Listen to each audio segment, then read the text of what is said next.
When Apple first introduced the Apple Watch Ultra, I immediately wrote it off as a gadget that just wasn't for me.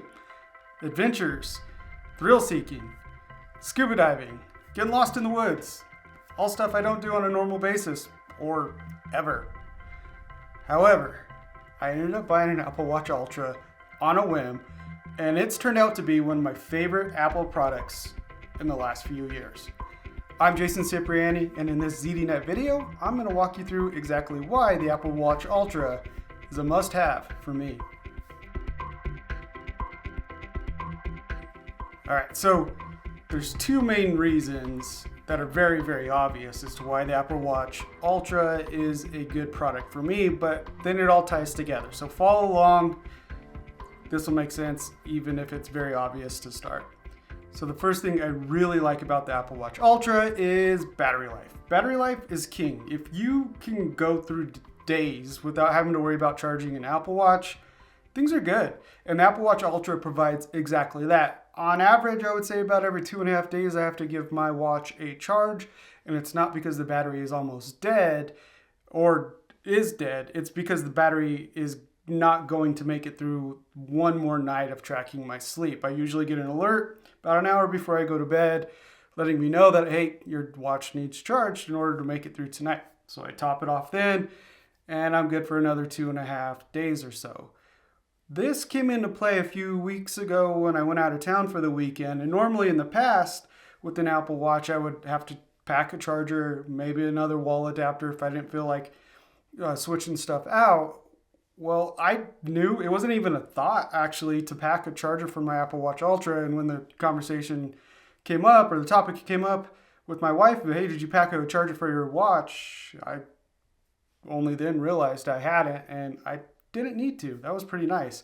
To be clear, I never really had an issue with the battery life of the Apple Watch. I was okay with charging it every morning after I woke up once sleep tracking launched. It was just part of my daily routine. I'd spend an hour without it on my wrist in the morning every day, and then the Apple Watch Ultra came, and battery life, like I said, is king. The other obvious feature that makes the Apple Watch Ultra so appealing to me and something I truly enjoy using is the larger display. With the 49mm case, the display has grown to quite a large size now, and it makes everything easier to do. It has transitioned the watch from being a device I consume content on to something I actively seek out and want to not create, but have input and interaction with. And that is a big change of thought when it comes to using something that's on your wrist instead of your phone. Now, there's also the fact that the brightness now goes up to 2000 nits. So when I'm outdoors, I can see it in direct sunlight, and it looks just as good as it does sitting right here at this table. It looks great, but it'll also look great out in the sun and not have to, move around and try to look and see exactly what it is on your screen, or just pick up your phone because that's easier. We have battery life, great. We have large display, amazing. Obvious though, right? That's what the Apple Watch Ultra is all about. More battery life, more display, more better. But here's where the Apple Watch Ultra has stuck with me, and the reason why I ended up buying one and deciding to keep it, even though I was only going to use it for 14 days. It's $800. It's a lot of money for anything, let alone a watch. But the reason it's grown on me, and the reason it's become one of my favorite products over the last few years, is the fact that it has morphed into an iPhone for my wrist. I now do a lot of routine tasks that I used to do on my iPhone, but I do them on the watch. It doesn't matter if my watch is near my iPhone or not. I'll leave it at home plugged in on the charger so I can receive text messages. It's part of the requirement in order to receive text messages, not iMessages, but text messages on secondary devices like an Apple Watch when it's on cellular connection. So I'll leave my iPhone home alone, and I'll take my watch with me. Well, obviously, it's on my wrist. Maybe a pair of AirPods so I can place phone calls or listen to music, or time to walk workouts in Apple Fitness Plus, which I'll get to here in a second. But it's kind of nice to stay connected while at the same time disconnecting from all the extra activities and information and abundance of things, apps begging for our attention that come with the smartphone.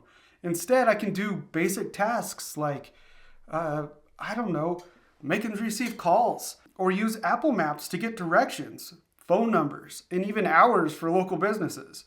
I can use the Messages app to send and receive text messages as well as iMessages. And in fact, you can even send photos. Like if someone sends you a photo and you want to share that with someone else, you can do that directly on the watch. Or if you have photos synced from your phone to your watch, you can send those. You can even look up GIFs to send in message threads on the watch. There's a lot you can do on the Apple Watch. And granted, you could do all of this stuff on the Apple Watch Series 7, 8, or whatever in watchOS 9, but the battery life and the bigger display is what kind of brings it all together on the Apple Watch Ultra that makes it feel like very much a standalone device that is starting to break up in a lot of ways with relying on the iPhone.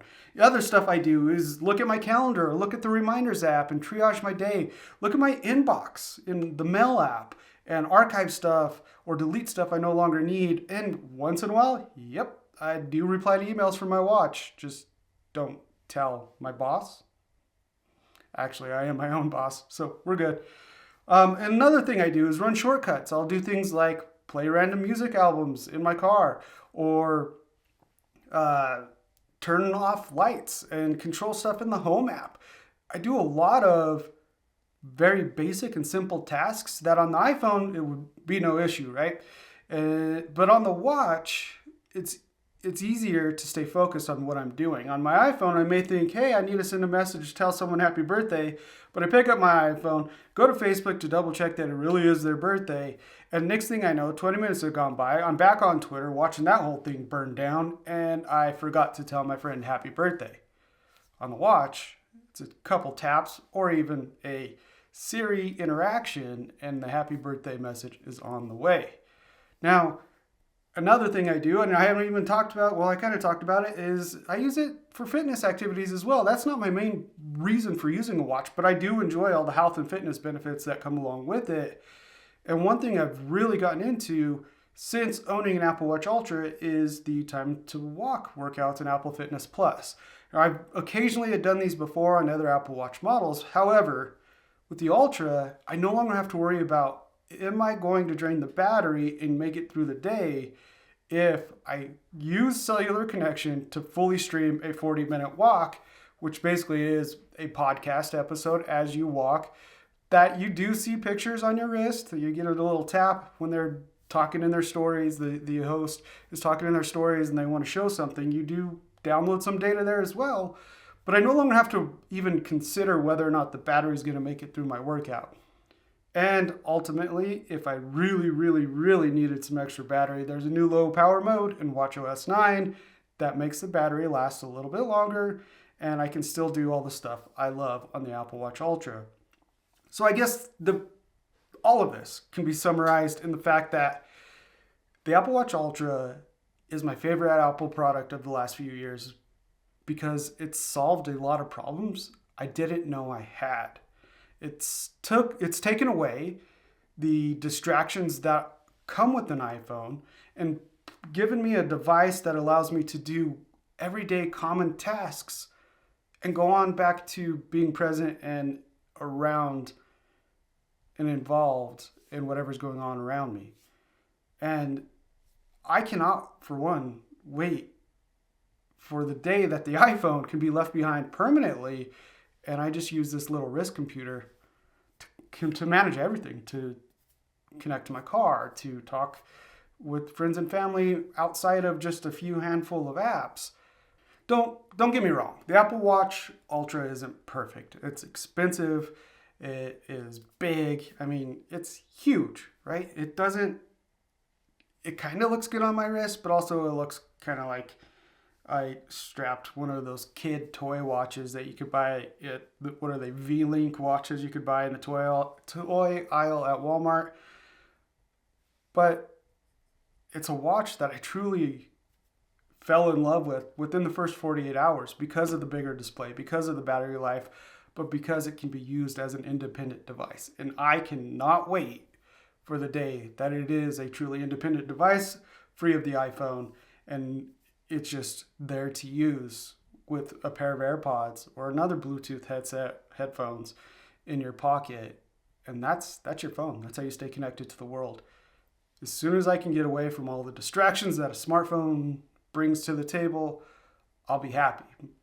But until then, I guess I'll live with an iPhone and substituting time away from it with my Apple Watch. Works for me. All right, I'm Jason Cipriani. Thanks for watching this ZDNet video.